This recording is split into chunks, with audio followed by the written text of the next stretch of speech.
any type of depiction of black people that they show on TV or any type of stories that they tell about black people is not for black people. It's for the people that's coming here to know how to treat you, to know how to deal with you, right? So if you got people that's coming from overseas and they hearing that, oh, well, these people come from slavery, or this man come from slavery, or that woman come from slavery, then that's how they gonna treat you.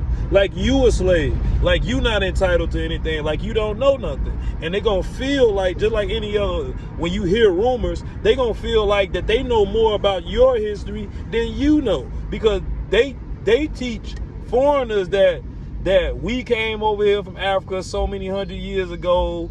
We don't know nothing about our history. We don't know this. We don't know that. So when you put two and two together, it's easy to understand why they keep telling this story.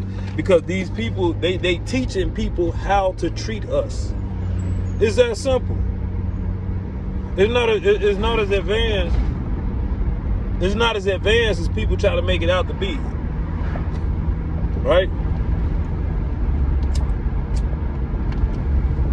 And a lot of these people, man, that's running around,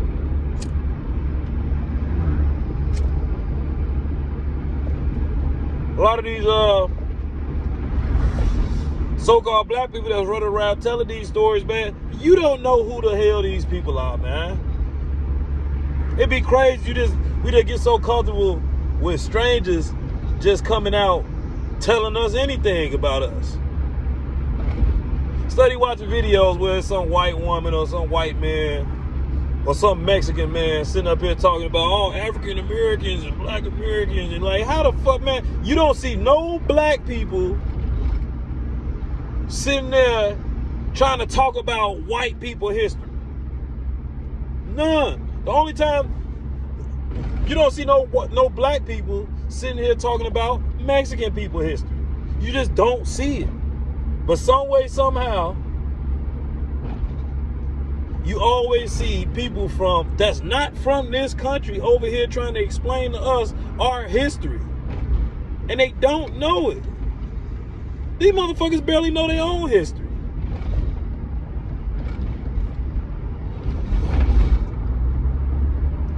Your history is counted by the individuals in your history. Your history is not counted by the time. So you got you, you got his father, you got you got your father, you got his father, you got his father, and you got his father. So let's just say it's you and 4 fathers, right? Depending on who the person is, that could be 100 years ago. That could be 120 years ago.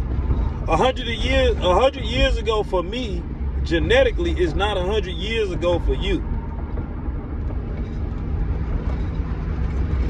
Shit, this was gas.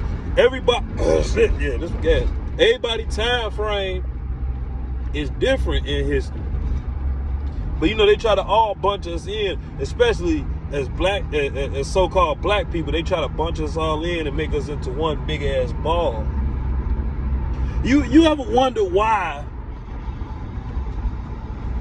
you got people like, let's just say Michael Blackson, or you got people like Akon, and I bring their names up because them be the people, oh, Africa is this, Africa is that.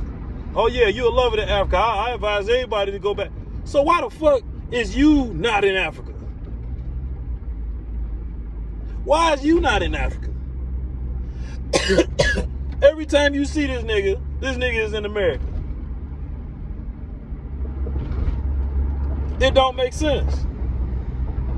So we need to stop going for the bullshit and understand that slave story that they sitting up here telling, we gotta let that go. We gotta let the slave story go. It's that simple. We can't keep holding on to a story that foreigners are constantly telling us. Foreigners. And then once again, like I said, go look for some of the black people, so-called black people, that's here telling these stories about slavery and I guarantee you, if you look into a lot of these cats' background, you'll find that, okay, yeah, he was born in America, but then his father wasn't born in America. Or his mother or father wasn't born here, or his grandfather wasn't born here in America. A lot of us so-called black people, if you really check the history,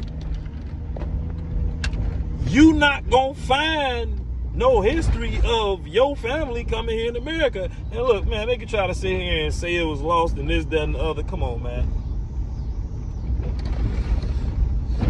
Somebody had to survive for you to be here. Whether you know their name or not, somebody had to survive for you to be here. And a lot of us, I'm in Chicago myself. A lot of us, if you check the history,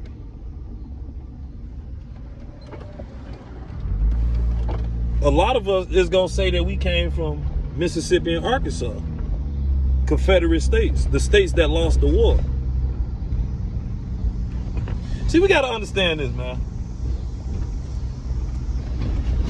If we ever was to wake up, right? Let's just say our people woke up. It was like, okay, we see what's going on. We're not going to take it anymore. All they're going to do is send the United Nations. They're going to send a foreign army. They're going to tell the immigrants that's been coming here that, hey, if you fight with us, then we'll grant you citizenship. And boom, you get the Civil War all over again. You had the Union, which had a lot of the Europeans in the mix. A lot of not Europeans, but a lot of immigrants in the mix.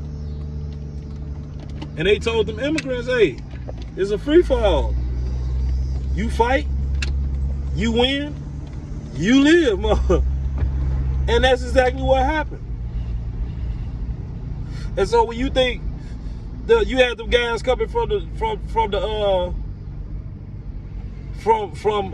overseas over here fighting us in the Civil War, you think that they left once they went down south? You think they caught an Uber back or something? You think they jumped on a train and left? Hell no. It'd be like if a war broke out right now and we win. Nigga, I'm staying in the mansion. Yeah, that's how that shit gonna go. I'm staying in the mansion. I'm not about to be staying while I stay no more. Especially if okay, I'm up north and they tell us it's a war against the South. And if you win, winner take all. That's what took place. Winner took all.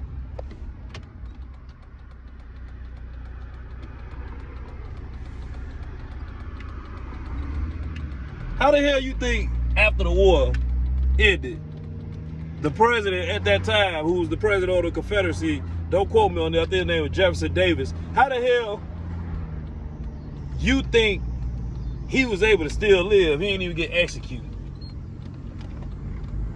I don't even think he went to prison. They didn't let that nigga go home.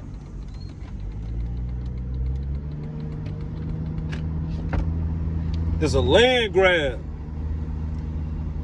A lot of stealing going on.